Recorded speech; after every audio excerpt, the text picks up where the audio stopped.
Ghana Adishimama wa Achrebiano Esono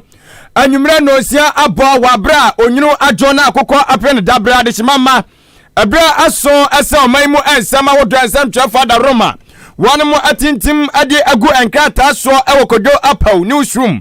Yaso yebeji edwa ewo maame akuafra koma batampa ni studios ni ade mu nchemu nyina ade asomo sade etie na efata ensam no edoso pa na de dika na editie ene de eba bedan mo de adi makotene ebi ene se ene edan eye wasoafo no ehwe atentrene eso enso akobu enkonta na enkonta bu mo de atodwa kiremu se Ghana yehwe ani mu se ahomba bonsam ene afeso atentrene todo ebe ye adwuma na enedue ya no eye December bosom da to so wa traffic pin radio no ba konba se badwa fie wono motena ase abra na wono motwetwe nkomode afa ye nua no masabe wono mo edidem kakra ewo won lipadua no ehwo no nam so emro me se badwa fie fo bi ede atoso wo mo sra ban na sanka ban no entwa wani emfa mbehwe ye nua no ma wo madidem no ehwo na sanso ana NDC amanyakuo no One more so Edia Siamu, Akan Kasiebo de chance some traffic Kabupuni Mantamu. Na Dudwana no Efa a year 2022 budget no, and some of them the two Jano, Yetimunche Mubi Enam. Onwanya for ano dompre aya minority chief whip. Awa mrashabeje fi wasanso ya mrashabeje de ma de sha won wansa won adu agiri. Wodi atudwa wo ka se wo hwe eye dom kuma na wo maje mrashabeje fi na wache minority no wono munye so a ewo e-level electronic transactions wono enya kra na emrasebeje ni awogina mudi ma de sia no mo eye asunafo south abato mpesu ya so de atudwa kiremu se one more mokika sa say budget no yanje atuma aban no ontimi entua eye adwumayefo eka no wakirase nokura bia enim ensam weni afoforo bi na anwumre yakeka sie ni ade afri kwadwo apel newsroom ade abetena akua frakoma batampa ni studios nya bekenka de ama me akua frakoma batampa ni studios ene yabetena yabekenka Kasiebo no ade ama na ode achi ewa be funtintankese no so Facebook AHENKAN933FM FM like na for comment ni go wi a share na unyasu enye bi ehwe YouTube so AHENKAN933FM FM subscribe na click adoma no so abiri bi ebebe ya wodem obenya Kasiebo ni bi ahwe won wadwenche kro na fafa 0594841044 0594841044 Abuafo B Plaza Hotel AHENKAN933FM FM yakopon ya adoma December bosome da etoso aduonu num afimpinu aduonu ba ko enya afi ba ko wo modi mo musika aso yasen ena afei sa ensoso ana eye AHENKAN933 FM apanyini kwankyerefo a otua ano eye ekwan afaso ayen enwa ehunim de egu opanyini tirim eno enti oso obeda na didi achade hye no mo achem ne patamu emu enkomo na nkasa yede ebedan wo sa ensoso ana ke asansoso aso eye yan asene a yede ensem yi enam wakenkan fo ewo ene anwumre enkunyasia yi emu Akan Kasiebo aye me adwen panyene kofi mensa adwen papa na papa endi wanim kan mene oba kokko nome sono tia adepa Dumas sabobiem akosia Dumas aha fide tiefu ate ave adishimama awodo a edidi suyi wanamo ensoso as LJ Kasiebo yi ato apete ewo apoye mantamu ne mantamu awodo bi a ekeka ho yemfa wonom samba emomo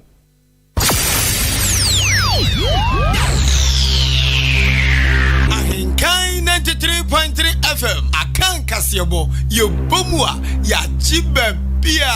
anuti Kasiebo mubati anka ewo End Time Information Center Achim Asanteman Kwasiapia Online Radio ewo Asanteman Temu Kumase Aluma Suta Information Center ewo Jiwani Kwanta God's First Information Center Achim Betnase Alternative Information Center o Yawsewro Kanyame Information Center ewo Achim Achikrum Cooperative Information Center ewo Achekrum die yesu tumi ye Information Center ewo Achim Dwaha Awurade na ye Information Center Achim Apreku God de why boafu Kwajo Kume eye David Ba Information Center, Dimpa Information Center, Achim Asani, Kosiewa ewa Kosiewa krom. Osono Information Center ewa Achim Esem. Abnasemai Information Center wachim Abnase. Nyamene Hine Information Center wachim Ofosu krom. Ena Nyame Asem Information Center wo Achim Krobase eye Nida Sonia Rade. Prince of Peace ewa Strasi. Somwa Heba Information Center so som se twitwe ewa Achim Dan Intiamwa Junction. Peace Information Center wo Kokobe. Eno Sewa Information Center ewa Achim Enyinase. Kusam Information Center wachim Achiase. Keka no krobo eye Adom Information Center. Peace Infobiz Watakrasi. Tokuya Ebutu Achim Odumase. Adwempa Information Center Ojinanko Jama North. Chidom Information Center ewo Achim Adubiase. Bono Mantemu Abapa Information Center Goka. Sumnyame Information Center eye Chirimenken. Nyankuma Ase eye Nanapia Information Center. Dai Kingdom Come a Police Zevo. Asioko Jama no Bono Mantemu eye Tuapa Information Center. Yekopiemu awo eye Achim eye Achiasia. Eno eye Achiase Hene Information Center, Coastal Barbering Shop, Ebutu eye Achim Manso, Edin Trum Information Center, Enso Ebutu eye Achim Kokoben, wonu nyina eye kasavide akoto awote yanka enso ewo eye eso. Afe adesimama ube yi wasum na ensanimu enchemu sade etene fata no yede abo ede awram ede amao sanso no adwenche no betimi de aba ewo 0594841044 yebeje brani akenkan enso ede amao sade etie na efata ensam no yenhyase na wo ayankan pumpuni mantamu ena edai ayasoya wonomo enso so ehwe eye dawbo ensam eso Cheso ni monyafo kojo pon enkroma etua eye ano ena ede se de daye ni mu se ewono ma na ja wakọ asye foforo so na wato ne nsa ede afra won no ma ba bebu nkonta de akere se de oman mu no se de amuntoto enso guso ekwa na se de omuguso omudi omudwumadie enso so ekoso no na obebu nkonta ede akere ena asye a opanyini ekobo ni punum eye asye mo ena hwe atentrene ene aban eloya ni punumu ena okobo ye Owura Godfred eye yeboa dame ono ena eye oswafo red justice and eye osanso ye attorney general enso ede eka ho etu okwa na okobo ni pruno ose akora ose obanyigase ose adru si o tie na de abasiri ko bu nkonta fa kire Ghana fo ena opanyi sista ne nkata nyina enaja odi oswafo red ogbo ensam enso achie na omkopie ye na tena ye ena afi one ensam turafo edi achiemu wa bra Owura Godfred yebo adame ene Ghana fo ebo enkomo no ena wo ka kire wonom se wo mugusu a etoto nioma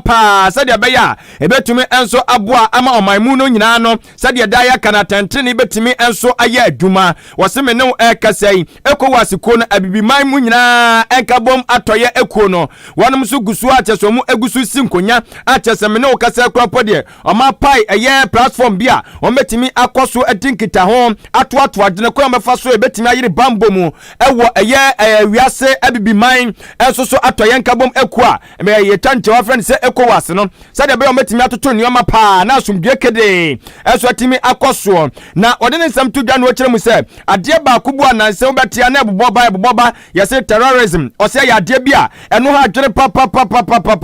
a chese wose mpanfo enso ehwe no mutu so esa enti eno no ode ba ye na kan kasa mu an nkyira se mu no asa aman wo ho no mabosa aman bi anasa nkrofo bi abeto ahyem so na sabio ase entokwa eno mo de efofofoforo mo no eno no wote ase omu nyina gusu a moto ato adwene se de beya ye betimi apani nyina fama sibra na timi aboa ama oman no anase eye bibiman so atimi adene ho enso so bana bambo nsem a eno matimi akoye enkan wose sade da ne da no aban gusu acheso wototo nioma na wonda no hwe animu se ade ba ko ogidie se ba oman no betimi aboa ma oman na konanim eya atentene nti aban no mfandi agro ogusu a ede noma egu eye akwan so wakansam ni bebre epi so adesimama mayentie bi.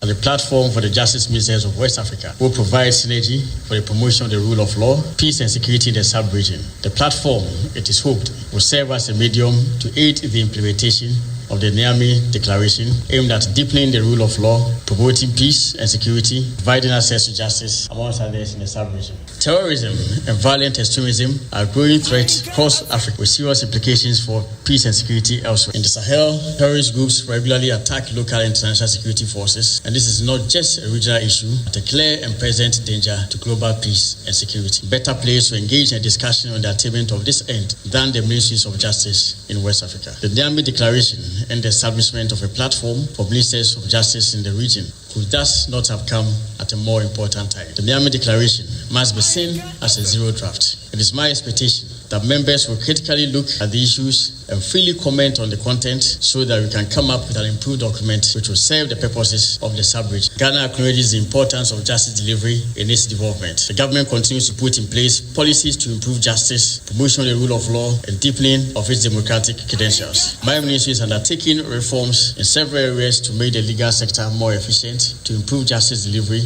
and make legal services accessible to all citizens. Wei aye oswafo se atentene eso no no kroya so aye aban no eloya owura Godfred Yebo Adame na wode nsem ni bi api so na wo kire mu se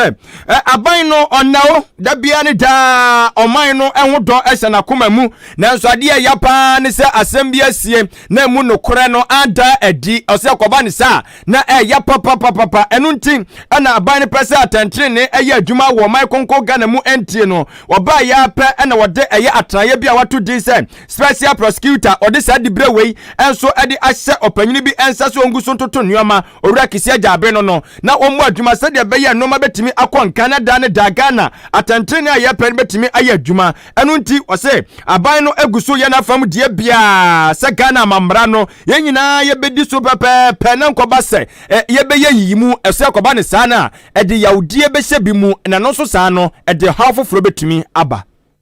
We are also developing a scheme for enabling funding of the sector and improving the training of prosecutors. The ministry also continues to introduce relevant legislations and take other measures to combat corruption and reduce its effect on the development of the nation. It's out of this conviction that the government set up the Office of the Special Prosecutor, an organ of state independent of any form of control by the Attorney General and vested with powers to freely investigate and prosecute corruption and corruption-related offences in Ghana. Another strategy adopted by the Ministry of Justice to broaden access to justice is implementation of the Justice for All program, a scheme aimed at decongesting the prisons by providing justice to the marginalized and underprivileged society, particularly remand prisoners. A bill to reform the criminal justice system by the incorporation of plea bargaining into the Criminal and Other Offences Procedure Act has been published in the Gazette and will be introduced to Parliament the next week. We are also considering further legislative reforms in the area of community service centers.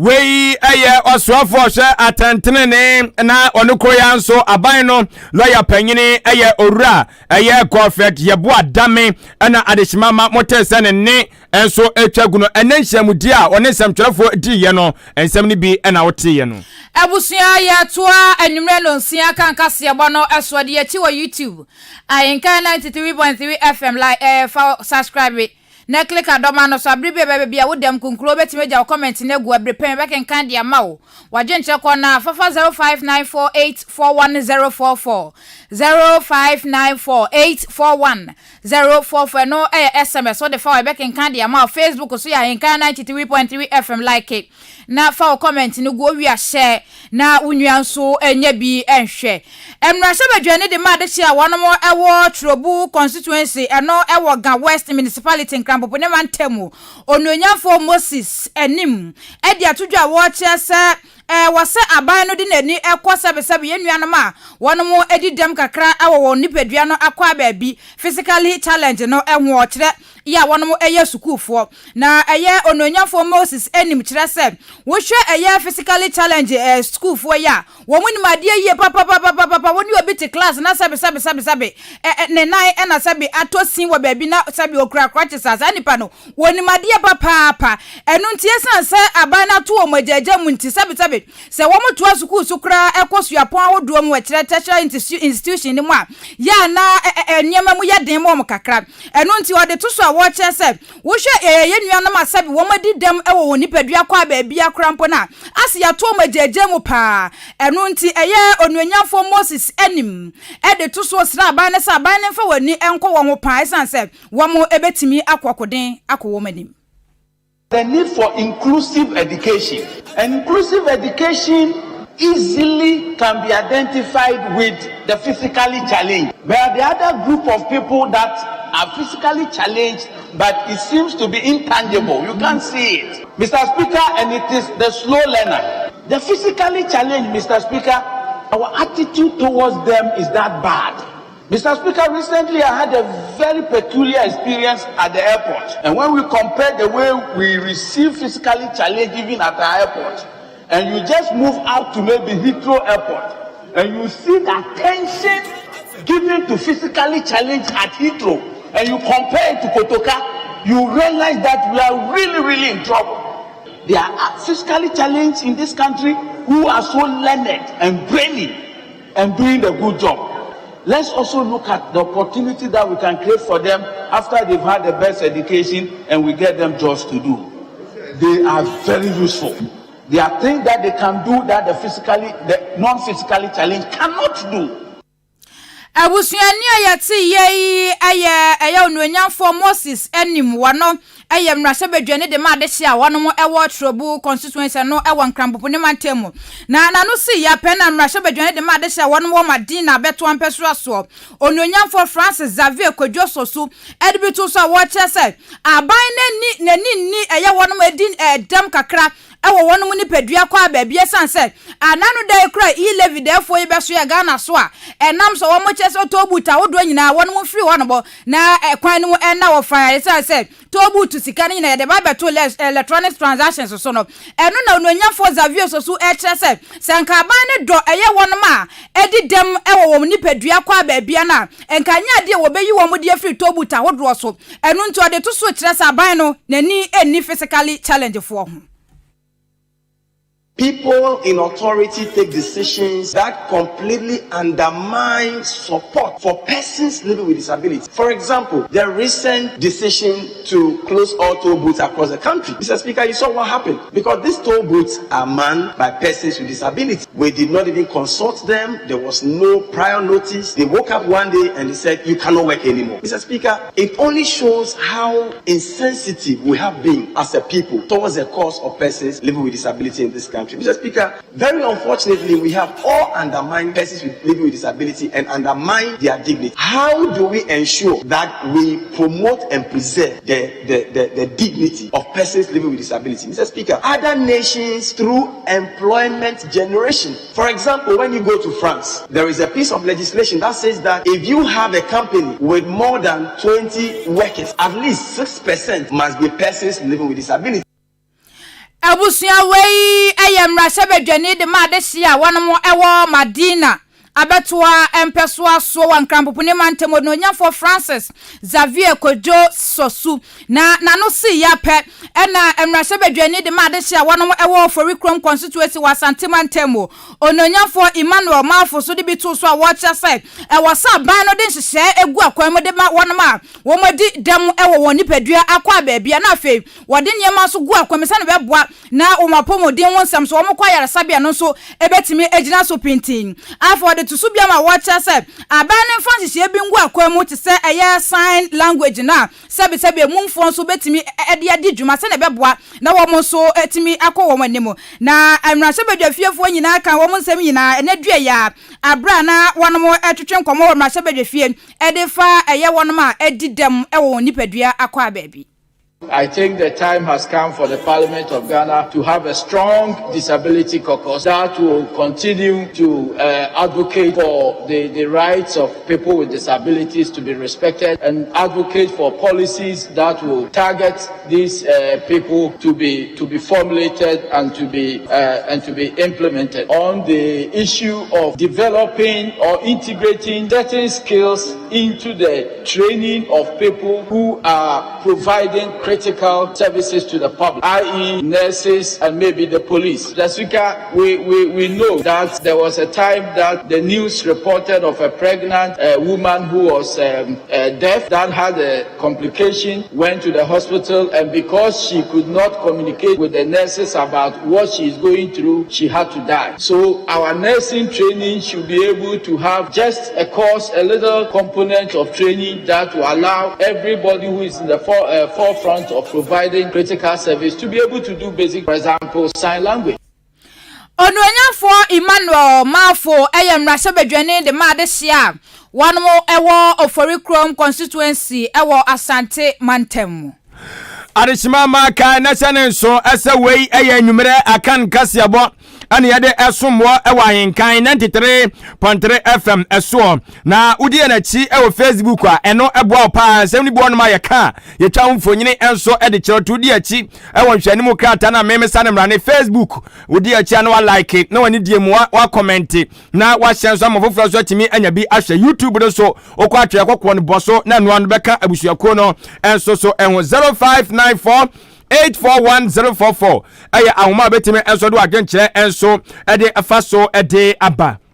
na adishima ma ya toa ensem no eso a ye bo awramu ye da so agyeremu ewo ye amanyosem ensoso emu na eye NDC amanyokuo no wonom atwatwerefo apanyini eye Owura Johnson asiedu enketi adodo na sanemrane ese General Mosquito opanyini no ene edai wonam NDC amanyokuo no edin mo fransem twerefo edensem awodo de to wonanim ensem awodo opanyini no na wono akanyina no efa eye Ghana 2022 budget ya de kwatom la sebe de fia wonsam aidani pinso no eno wakasa no kire mu se asem no ba akopa edimu akotena nei wonsam aye ho ha eye de aye friend se 11 no na eno no pangi tu dwa kire mu se asa Ghana for do na esoma dwemu se ai NDC amanyoko no yekuo bi a wono mo ede aban no ye bibibia fa etotua ho pe no mo pe so mo bo eguo opangi chese da bi o enyo mu susuye no wogi tumu pa so man betimi akonkan na tumpon a ninya no agina eto a yetua na aban so atimi agina so ede abo oman no ebra na so atimi da ye nneoma ama oman no atimi akonanim na nso so sekoba se aban ne pese ye ntua to bi na eto no ede wo haw bebra timamufu a eno de NDC amanyoko no entra sem form sanshom demni fam enya ne ho da bi on be kasa ho se de be ya ye nwo mo sabi omutiri wa yibone wo se no nti enanei wo ma asori wa komuni se eye momo tax no eya de bia emwa Ghana fo ankasa krampo empe eto mo akoye opposition yi na waso wo mo so ekiro mo nim de enso ede efa ho wo kyeremu se budget ne de enya de so mutia budget no na mom enoma bi ewo ma enya ne de wo mefese o mo sen na o maka asisu pi ensam no bi enie.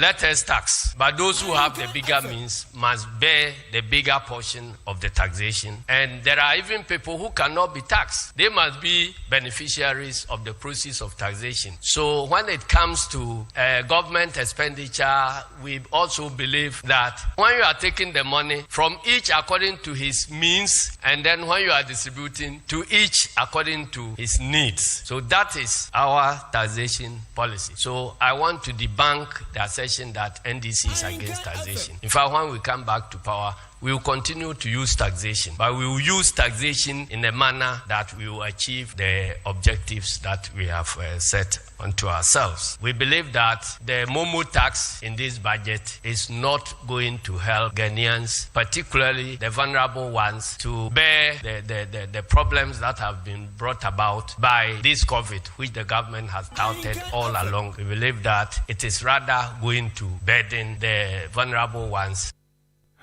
Na General Mosquito eto ne nkasa ne ho no odi tudwa kire mu se NDC amanyoko no nyesa budget no ana omutia na sadem di kan eka kire wo no da bi na mmom ade ba kokora mpo am omani asa bre kora wo sa budget wo ni se aban ne dika de tuo bi dika ya beba kora ma oman na tua na so so mu busa se sa eto na Ghana for di kan etua ye wo mfie nan mu no ede pa na aban no ede ye wo so omutu omani omu hu hwe omu de akoso oman mu eno krampo ka hu bi no mu sa nya sa na tie de wiase de yesi ye kanisen akomabo te se nmunwi otu ya na mu betua toa na afi no ye mfa nya nnoma semfata de enya de sa manyoko NDC betra ho ayenhwe han. Apart from the means of taxation, we are also very conscious about what we use the proceeds of taxation for. You may even have a very fair tax system, very progressive tax system. But if you get the proceeds, what do you use the money for? It's very, very important. So our position against this budget is not just about the vulnerable bearing the bigger share of the tax burden, but also to question the use to which previous taxes have been put. and to evaluate whether they have served the purpose they intended to serve. And so that is a whole area that we are interested in. Nekrakra mu no General Mosquito antuntum nyina panyini ade piso ade tuja ebo eye emrasebadwafo a wono ewo eye dom ketwa no afa a chese omoye NDC na sebadwafo no obono mabaso pa wono masori pintin se budget no omompre amaye nje antum no obono mabaso aka kire wo mo se budget no no ma bia wo mu bia ensamfata bia no omonsori efo momore entim so emaninka fom. Whether we vote to accept it or reject it, if we reject it, it goes back for a new budget to be brought. If it is accepted, it doesn't mean that everything in the tax measures and other things have all been accepted. No. So we are at this first stage where we believe that the foundation of the budget is wrong. And we are prepared to deploy all the power you have given us. And that power is 137 MPs. We cannot have a bigger vote than that. And so that is why I'll commend our MPs that so far they have stood on the side of Ghanaians and have exercised that power fully. In fact, if I knew that it was permissible to infiltrate and vote, I would have descended from the public gallery to come and make the number 138. Ai ajedi ngadiano no ozi adano se ga onya ya kwa akono obesi afa aba form hobi wey aye NDC amanyoko no twatwafo panyini Owura Johnson asiedu enkatia dodo na sanemrane ese eye General Mosquito tuntum nyina panyini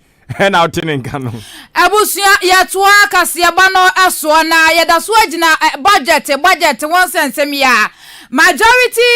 chief whip ewo mrasabadwafie wasanso aye mrasabadwani edema adesia wono ewo nsa wom adoagiri constituency ononyamfo Frank anodom predia toso a wo chese wo ba mrasabadwafie adom kuma no minority no budget won sensem ya wo mano ye bo wo se wo mo de 1.75% na nya de a wo mo ebeji atumwo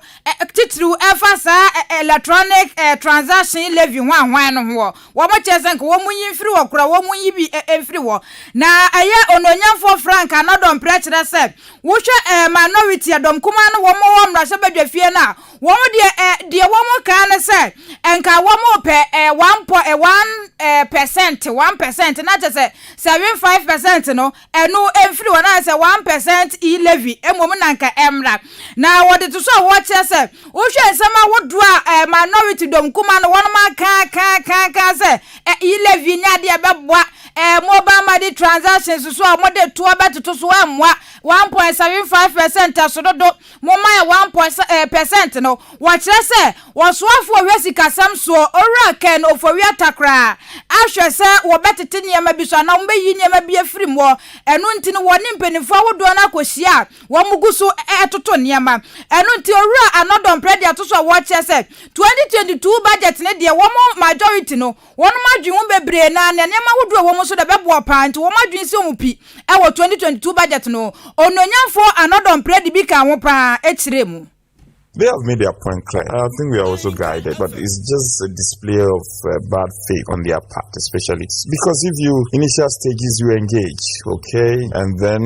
well, at the point some of their leaders were on record have said, okay, if you go 1%, we are okay with 1%. Then suddenly you make a U-turn, where in the correspondence from the ministry to Parliament, reach all the leaders that I'm talking about, and on the e-levy, the minister has demonstrated certain democratic credentials by saying, that, okay, well, we can consult and keep engaging, because he just didn't suddenly make that. It's not just about just getting up and say, okay, well, I'll reduce it. No, it's not done like that. We are considering, as I said, it's a stage. Okay, we are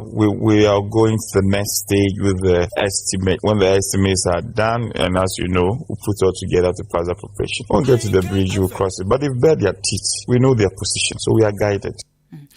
Ebusuafo wei eye majority chief whip wa mrasabadwa fie wasanso eye mrasabadwa ne de ma de hia won wonsan wo mu adregira beto ampeso so no nyamfo Frank ano dompre 11 no enya se wo ka se 1% adwen 1% that is one ma sorry abete se ne sa de ne wo pe 1% ti 1% ne de ba e wo so wo mu hwehwe ne mebumu eye e ka ne sen etete ne mebi efiri mu keka bi bomo times bi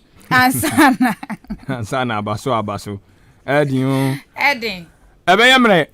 ai ke asenso limited adarumo ana anwumre yesin kunya de oman mu nsam ede edan wo na tsoye no enkunya papa no eho ananei yetofiri oman ni mu nyina Ghana nyina wo no ena supply enkunya eye papa na ne bo enso eda eye efom pa ke asenso limited no wo kunya no de ede nade ena aye de ede enua nkasa enso aye ena de ede rubber wodo ya nanane akikasi ani enso ede aye ni nyan ke asenso obi no no na udunu wa wase ehimfa na peso de akunya no ekoguo eye office akunya na wo pe ana sa bedroom wa na pe akunya de guo hor ana sa hoje bia honom na pe akunya de ekoguo wase wo de ka wonya kape obeyi akunya sefata bia ye honom e de ama ke asenso ye da se se waba na ne wonom mo de krife ni nyina efa ye ni so no yaka omu nyina agu amnam akata won so na ke asenso na chiri kwan e won krabopuni mantamu oduani e chiremu oseko adabraka Iran kene kwantempono eso ana obehu ke asenso wana obutu ayaka neshi fo ni enchiremu of flamingo kwantempono eso obehu ke asenso atan ho na no na ke asenso ehu sai ebi mo no obekọ mo office enkrata to apeti wonum sabram sa na ke asenso enye enti wasanso ede authentic bishops ede abanu sei nkata enyo se boaboa no na fa hyem kama na edemo enti se nwan wadaroma ene ke asenso enkasa emame ewa homa isoi 0244 568 014 0244 568 014 ana 0243 127 668 0243 127 668 eno ayeke asenso ahoma bofo na utonso a baby awo bia no ki asenso edi koja free wo hyen a de beko ono pe na yesi ade wi na aya AHENKAN933FM FM AHENKANFMonline.com okaboma ese odi media network ase opanyini kwantrefo wotua ano owura odi AHENKAN kwame yeboa nyankopon edi ni nyansa ni nimdie adi adom ni say bam na nimdie ni bi no na oso pese odan bi edi kire ye ne a ye wo aye achim odan ne mpata mu nyina babi akasevidi anoko ka bia no oso pese odan sa nimdie ni bi eda kire ye na mu baako ene kwen fa so aye yen enwa ema eso banfa so opanyin no wo ho nimdie pa tinyakopon ya adoma aye 8th January 2022 8th January 2022 afra ye ba besimu no bosumi edika akrona de toso nwotwe na oni yen nyina be di eye ahiamu ewo eye achim aboabo na afe no wa kire ni nyina de akire yen pa na eno no anopa no sia kan ni nyina de ahiamu ewo ye achim aboabo AHENKAN FM abobo ano afe donko na yapon entie ya no waka ho no wabantam so na we no osifa 50 Ghana cedis pe na beji sanim die we kwanya fa so ya yen enwa fa ye 50 Ghana cedis pe beji sanim die we wono pe na ye sa die we me pa cho frem panyufo na eno wonom emma koma na betima ba AHENKAN fiduam ya na ba be pick your forms ne bi na no so atimi abo pa 0244 87 87 63 0244 87 8763 frame pen for CCR na eno ono emo enkomo wakosia B Plaza Hotel Bempoma Plaza ba na hotel we wo no wo da sori anopasa na yama free breakfast fruit salad esa so peso utra ofie di benku ne nkatenkwan ya fruit salad udi bi ache tiani okoda B Plaza sori sana ni amobi na wapoche na empa obeda so no eye queen size bed orthopedic ebe miemi akama edan bia condition we wanya wo bi bronya B Plaza Hotel na waso de ne koda wo B Plaza Hotel atam dan ne patam de hotel ate so a eye B Plaza Hotel na self contain ebi wo ho pa kitchen ewo mu ube wa pese wo no awaduane a wakodi wudwa be no awaduane pese woman kasa na fidi wa wo be fidu aduane bia wo pe bia bi plaza hotel be ma obie say ye toza afitubane eba edia bempa na wo pe bodin bi plaza hotel obenya bia podwe na eden so ye papa wo monyema bia papa na wo mo dan no so TV sim fridge sim dan bu on ma akoma yes eda we fridge sim restaurant bo bi plaza hotel dan bia TV bom eda bia so fridge sim obanu nsu a emu onyu atem dan ne mpatem hotel ba na teso muye nipa be se dua samu pe bia koye conference kuma bia bi plaza hotel wo bia projector boom air condition so wo ho muye meeting no na je se mu project niema wo screen so na air condition so bofa mo sa bambo onsam jana na so painting 24 hours security service electric fence wo atwa dan no hia se kronfo be huri so be wia wo de no lie baby aba park o kasi de so bite the pa na bi plaza hotel de the 24th 25th one mo ye live band pa e wo hono mo e no 24th no wako hono mo na je wakwaji wa 25th no wasa so ape so 24th no kwa live band o sa na munum bia didi bia neja mo pedan akwaje na madem ade 25th na mo asan so ato aso 26 na ne mo afiro na baby a ewudi amamo obe mo bi plaza hotel kira kwan wa temdan MTT womani Pentecost asafo a ewo enkwantanim no enedi enhwe frempanyifo a homa so 0249 855396 0249 855396 anase 0243 118500 0243 118500 B Plaza Hotel is specially made for holiday makers from abroad and afar. Nyankopon ya adoma December bosume de toso aduonu no mafempini aduonu baako na sa ahenkan 93.3 FM ye ba ye nya afe baako a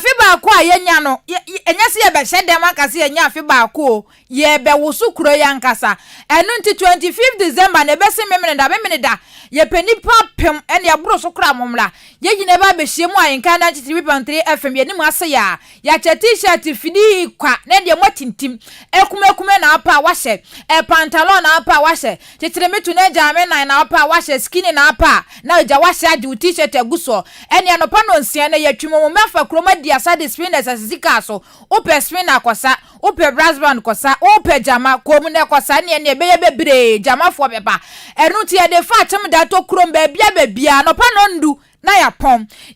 a yakwaji ya ho menumre no nsia kan ni asanso abehie mo ha ebe wosu kuro ya nyomtofu akukudam abegu stage sunjuba dia wodro ya di ewo atem dan ne mpeso so ya bedan na di sanwumre na enu nti aboafo ntuturumika no womre no wombeso yasen na yanso yemmo wo mwade ton ho dewro emfa emmo mo namba ne 024487 8763 024487 8763 Ahenkan 93.3 FM at 1 hooray na adeshimama yegusu sinkunya so adioman mu ansam ade dan wo kanese so se ene aye ukua dai se de unimu no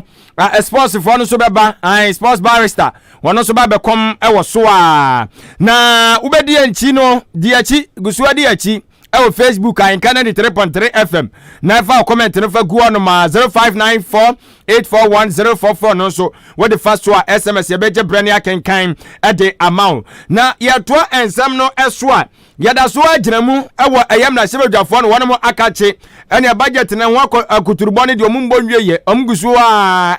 bro ho emna sebedwane e ogiramu de ma de hye omo eye esunafo South abato empesia eso no kroya eye ranking member on eye food agriculture and cocoa affairs committee eno eye onimanyamfo Eric Opoku empanyin de atoda kiremu se Ghana fo bi mo ekeka ena empanfo no bi mo so ekeka esa an se budget no 2022 budget no se empanfo ahwene anje antumu na abana mfrase amfa ndi djuma na ye de ne kokwasa sa ne ekowura eye afempino ene aduonu mienu no mu a ene Ghana fo ye ho betere papa ma afe kurampo no wono mo ye aban adwuma nyina no enya de se aban betimi atwa wono eka na eno ena mrase badwani di to dwa kiremu se enya no kore osenya no kura da biara da ese an se budget no yanje atuma aban entimi entua eye adwumayefo eka wose aban ne betua ese an se we Ghana mamra eye 1992 constitution na article 180 no waka kire mu pefe a chese wo kire ekwan a aban ne befa so betimi atua eye adwumayefo eka wa bra ne budget kura mpo no wode ekwa kwotu edwa ne nya empo enjintumo ente ye ne wonwa bebrese nkrofo ekeka se han se budget ne anje ntuma yentimi entua adwumayefo eka na se bedwani a ojamu edema de shomo eyesunafo south na nsem no emu nkyiremu nie ye nuanom MPP for ye sha se budget no parliament ye twe ye nan ase kakra se pese niam bi ho mo yi free correct no o maka kire Ghana for se ya hwe ye na ya improve budget na NDC for ye ma ye ntua adwumayefo ka aban ni nyeska enya adwuma se January bedru na budget ye improve ya yentimi ntua adwumayefo ka ye pese e ka kire on se enya no kure 1992 constitution no article 180 are making provisions e dia mayen se ebre bia budget beba parliament se financial year no be sha se yentimi wie budget na ya ye nhye to ho a aban benyeska na ode ahwe oman no e hye ne se under article 180 article 180 of the 1992 constitution no e was se aban no oba parliament na ye ma no ye resolution e ma ni sika ode be hwe oman no until such a time budget no ye wey aya mrasebe dwani ojam di ma aya esnafo south abaton besu ya so na wasanso di bi aka won akire mu se so wo hwe 11 ya abanani abre ne ho a tia tetena chen wode beba na wasenfa so abani betimi anya dia free ho eye 6.9 billion enti eno aka ho bi na abanani abre no na wo chechem 11 no ene budget no sabio enoma bi ewom a ebeboa ne enoma bi ohun se emwa nyina odanadi ye kan budget a edi asem ne ye kan afina we yanimu no aban revenue sika obenya nyina eyesen ehin no obenya sika na free na onya sa sika na ekwan benso na obefa odi sika no ebeye adwuma na yi levy no nko a obenya 6.9 billion na sa yi levy no ne sen ene se wo sika wo bank na wo kodidwa okuta sika ni nyina wan hwe akronfo akowia enti wo transfer sika no afri wo account e de akode wo kota de no account ono so account mu a apart from bank no charge bi a ye charge bia no aban se wo sika ndodo bia no oje 1.75% say ye wo se wo transfer free account we mu akọ account we mu no e wo se wo tua sika no e bia na wo bi wa ma no ne say nipa no se wo ho kire school ni o Legon UPS fees so the school fees no fa bank ya na say kwan bia so de send wa electronically say utua tax 1.75% no obejo afa watua ne say wie no ana asemi wa me wa krase eje ya betran kan ha me fa kakran sani abrewa na ya odi bia ko hospital me ma no 200 ana 250 wo send bia ma no eno so betua 1.75%. wey ayamra sebedwani a wogina mu di ma de hyiamu esunafo south abato empesua eso wo ye ranking member on food agriculture and cocoa affairs committee wo mra sebedwafie onimanyamfo Eric Opoku ana de chimama yete eye nenka no ene barrister barrister hona barrister obarista hoy Obarista sports. Obarista I mean. Obarista. Me barista. Obetimi me. Oh, so there. Obarista ye can say sports. Sports no. Barista, sports barista. Enti obekom won. Obekom. Ade, me bekom ama enkonya be. Ah? Enkonya be na. Anya agukansi enkonya. Anade enkunya agukansi enkunya enkunya dade interest kia senso en wana dia show no kia efia ye kia senso ne yetena so ana kia senso kura se wadu akire besi speaker enkunya ye hiri to twene ye enye kia senso anka ebui meboa speaker de no enye kia senso aso ya enka enkunya no enka ebui the way ye hiri akunya no enye easy eti we obekom ama kia senso ana kia senso so te so na okoma o ye free na waka asem no we se na nsi obetena so yi o ye atwa me o hia ya yetimi timbe just na show no PSG Paris Saint-Germain omo hia omo hi echiri oni ba bia tim no wo oni ba bia tim no wo woni ba bia tim no wo echire wo da wo ye sports and ye nim say PSG Ewa hene say what Ghana na Togo na we am man protocol etire ho Ale protocol be na ko me nim say protocol betimi akoso me say Paris Saint-Germain omo hin ewa German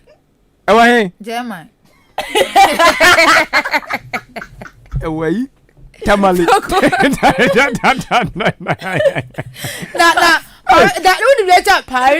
Paris ni wa hene German na men kan da wa hen dabi wagwa na ewa entim ko German ya ko hen na ye kwa France dabi tie wo se be wo France ebe wo France na je se wonim etinya France aye hen Paris Paris enti ewa France ewa France ujidi obua ewa German me bua no ni makai adwe me be se ewa German o so se wahin so se Paris ewa German dai o de ne de be bi nam ne de unam wagadugu unam wagadugu ati ai sim papa ho o papa de mbapa ho abrantie ya ye nyina nim se wiase nyina on anim board boy why Messi ana awurade wabo edin ya mono rosa wo ya machu de bia wate sa edin wo bo a nyanto bo ase ai Messi Leon Andre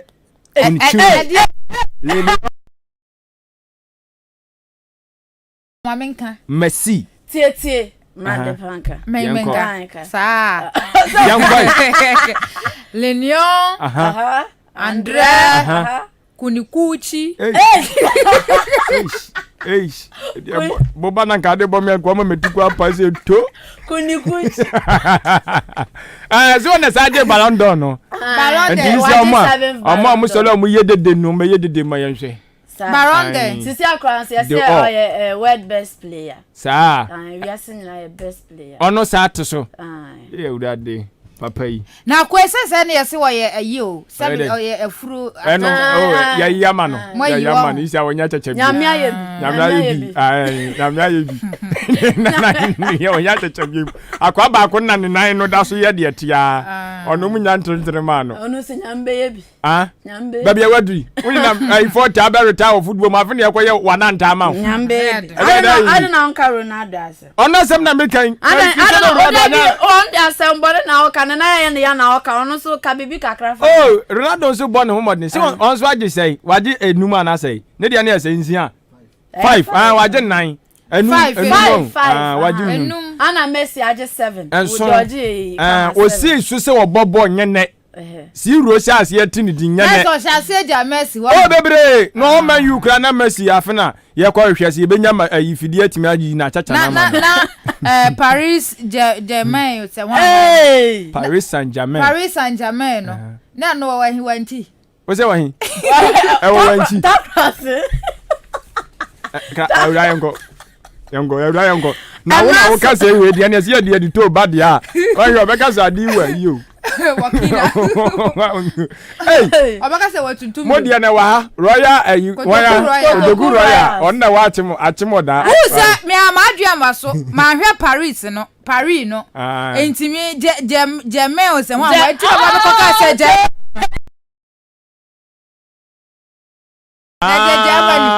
okay ani am atreke on say west bi wo hono abehu no ade no ye bono pronunciation no must start with F but we come na nya F ni ka P ana se bibisa sa na we atie anti atreke barrister din hu adwempa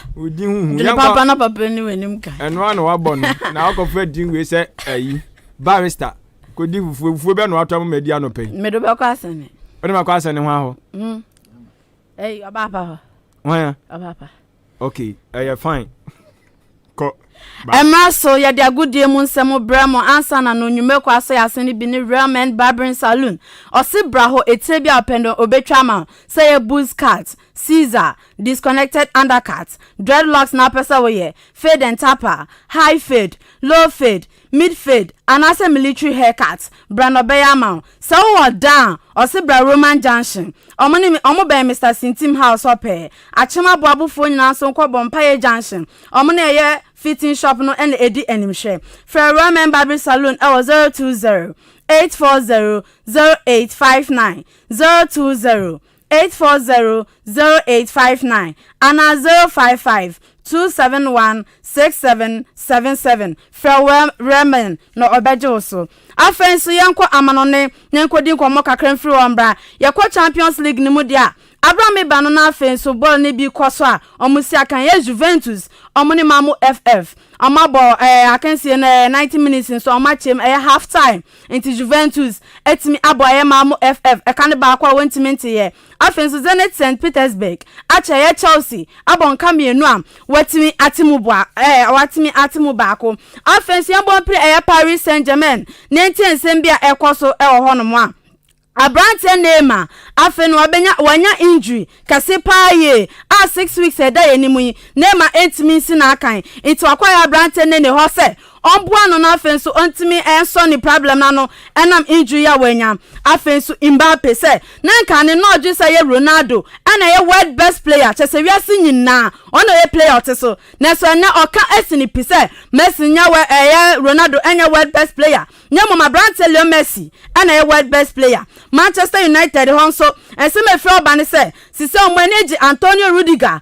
Chelsea Abrante si na kan de ma Chelsea ne ho a mo pese enkomokofa ne ba no be si na kan de ma ye Manchester United afensu yantimbra fie niefa efisem ne mu bi enso emremo na ya amponsa de nsem bia to dwase kotokwa abusu ni nyina omo ye ambassadors e de ma Betika yenkokwa tie sema na ya amponsa de to dwa na afensu de odeka ho.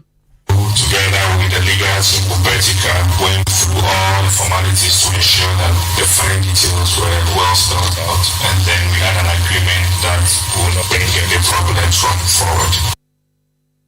Sama na ya aposadi to jana satu aso kan semi we se enam san amuni sa Betika for san wie no odin sem bebre to dwa so omudia omuni omu legal team Betika legal team no asan ya wie into de futu sem kakra to jana kokko tie nsema na ya aposa edit to dwa.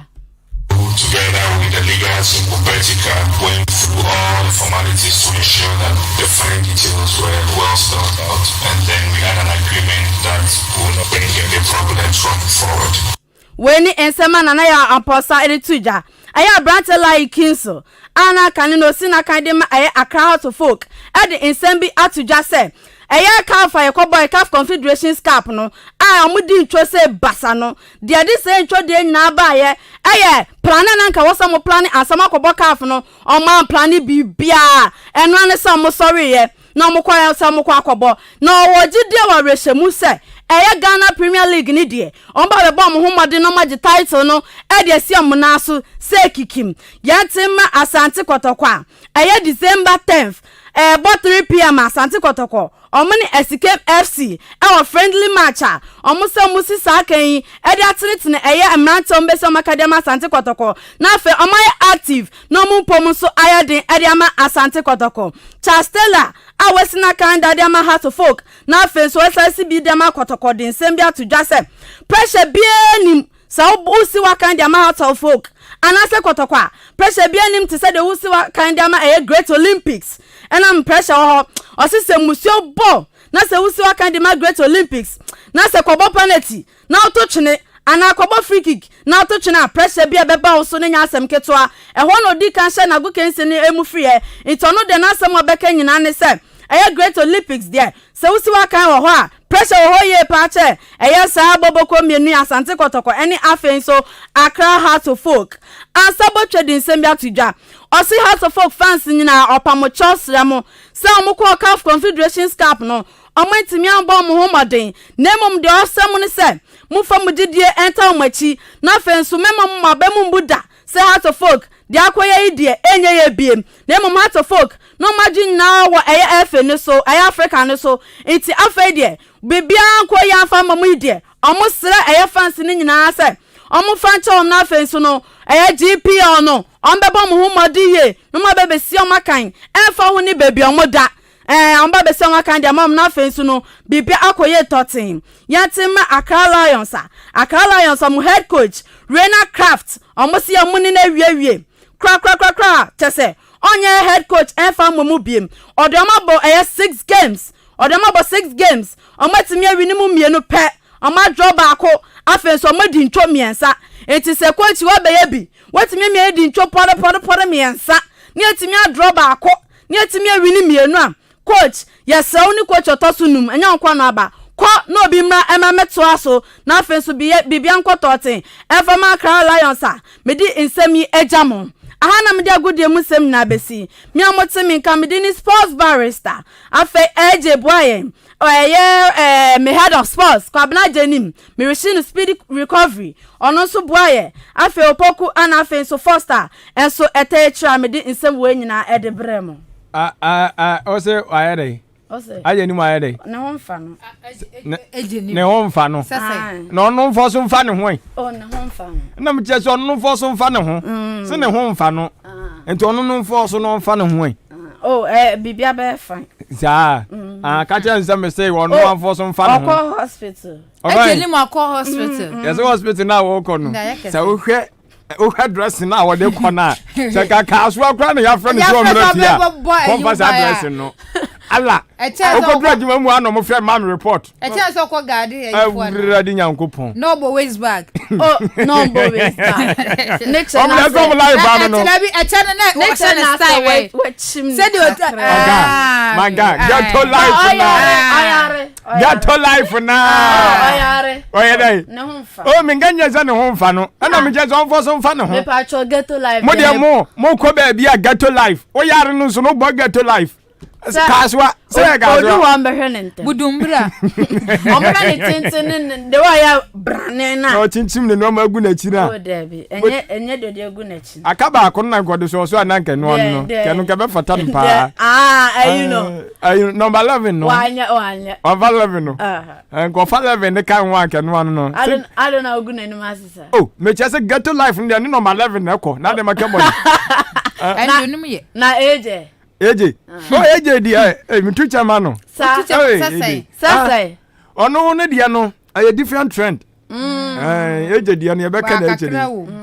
e be ka na say o start so botaki no hu ye oh yes asa wasati akoda bi sa no taki na asem na be ka ye nkan ye test wa fe no kwakoda bom dia minim se taki no waka na taki na asem na wo be ka wa ha na pimpini si besia ba pimpini wa fe no kwakoda bom me ko why mo ka pimpini amafo adwen tira wo mo de for SMS by barista sorry ko na wan be passem amfa maye rejai so opie piamba na piana be kan ayi die ka ho a misi eje man ka se pimpinis so ka eje tu fire ja be ko ho aso opoku ntu be kan opoku obeka nkaminya meka obeka nkaminya ya no be ko to ase ho bye bye ebusia yemfa manfo adwen tira wo mo ede ebaye na afeye nsori so wedi aba wo tira se woma ayenkan ebusuafo nyina fichi apa na wose afe enko emetu ye nyina ye bio na afisese na nyankopon emaye enkwa tenten ene ahoden ni asundwe onyankopon enye yakoma so ade nyina da de ye bise bia nyankopon enye ni nyina da emfa maye wose ye frɛ no ye bo Samuel ye wo de free achim kokobin anase KK bia chance district we wasanso ahye ni twi na so wo cho ni nyina da e wo twi mu ne ba ye na we dia ba watches wo hwɛ NDC amanyoko na wono mo ye opposition party na wo mo no wo mbotan no makoma so ade nyina ne se ka afimpin na duonu na 2024 abato no next general election wo mbetimi edi nkunim na emomo no wo hwɛ deda wono mo ye de fa levy be ma be di des ana me friend wo wa beje Ghana fo aboso ya NDC fo ye wodede no wo mo kire se NDC fo enye se wo mo dwen Ghana fo ho na mo dede wo mo ye yina se Ghana fo be ka se wo makoma mu etene wo mo dwen Ghana fo se na be ya 2024 abato no Ghana fo beto ede amawo mo eno nti ode aba wo kire se NDC fo opposition party no wo mo nya dede no dede na wo mo ye no wo mo nyai na wo mu ye de di Twitter Ghana fo aso wo se nchia kese enkoma mame abena ketoa ena afi owura yaw ankoma wono ewo achim adwobue adwa Roberta de fi kwabenya hills ene bai isa adwa abisiabo na yankwa nhwani mu krata Facebook ne so na we na dia ba ankoma Foster odi free aya achim airebi wo se an o maye ye wo mu obia ma na no so abanyo sabi agana bia yesi abanyo akwan a yɛsɛ aban yo obi nya akora nkasa bi baabi obeso ne ba mamu anase sɛ bi okɔ dwonso kora no wɔse aban yo nanso so yɛgajam sɛ muntua to ne mfa nya nnoma imama mo sɛ tiam na mo yɛ nwenwenwenwenwen ti sɛ bi I turn no akoma foster yate na owie ye no ana ɛyɛ Dr. Dambro asuri free ɛyɛ Premsu Apeosika asuri ba ye ɛna ɔsehwɛ adeɛ ba kwa me ya pa ne se o ma ya timi amanfo bre amanfo tete ha pa nanso so aban ne se asɔre ano san so de to awodo se de sumo so ase woni mu ntua wa bra amanfo se bre enti owie no akyea ɛyɛ Dr. Nana ama Brown Kruche yate ɛyɛ boshaba amisti goso ɛno no so goso zongo wode aba wose eba ne se yenhwɛ mo man no entumpon enyini na mpuntunyuma mra mu paade a MPP ɛyɛ number 1 ɔyɛ ade chan NDC bam ɔno na ɛkanyam na mesie owie no akyea Charles ɛyɛ ado incoming bono east youth youth organizer campaign aduro komesa plateau say his excellency Nana Dankwa Akufo-Addo is the best president in Africa ɛna ɔde aba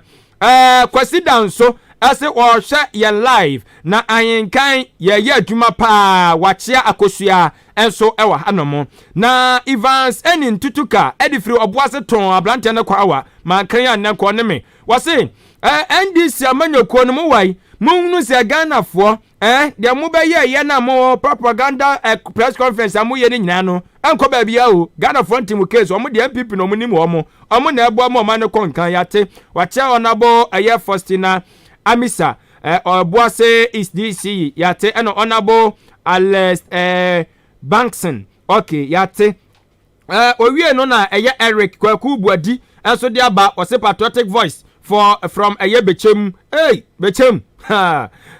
ode aba no temu say enya gidie wo Dr. Alhaji Mamudu Bawumia Nana Dankwa Akufo-Addo mu onbe boa ma normal timi access ne ho so ana ono so ede by wachia eye Mr. Asapon founder ede ma eye patriotic voices yate yede si abusia maminchia Mr. Danso ya wono chere ade ewo Nobel Institute of Journalism anase FMM sikane no nyankopon enhira wo munyina na mema wo munyina so afihia pa enwumre ye producer se eye abena root nyame wono eneboa ebobo ne nyina da ede ema yen Kwame Asante na natopa he ena afi wo hene ban so boa ye de yekọ abefu ntinta kese ne so Facebook ne YouTube bia atokro bia wo mo de ye atumu news team ne nyina da eta ye tie akenkanfo ye me akosua adepa dumasmene adwen pahene Kofi Mensa adwen papa na papa endi wanimu kan Kasiebo na si yesi achiamope yamamu ne tie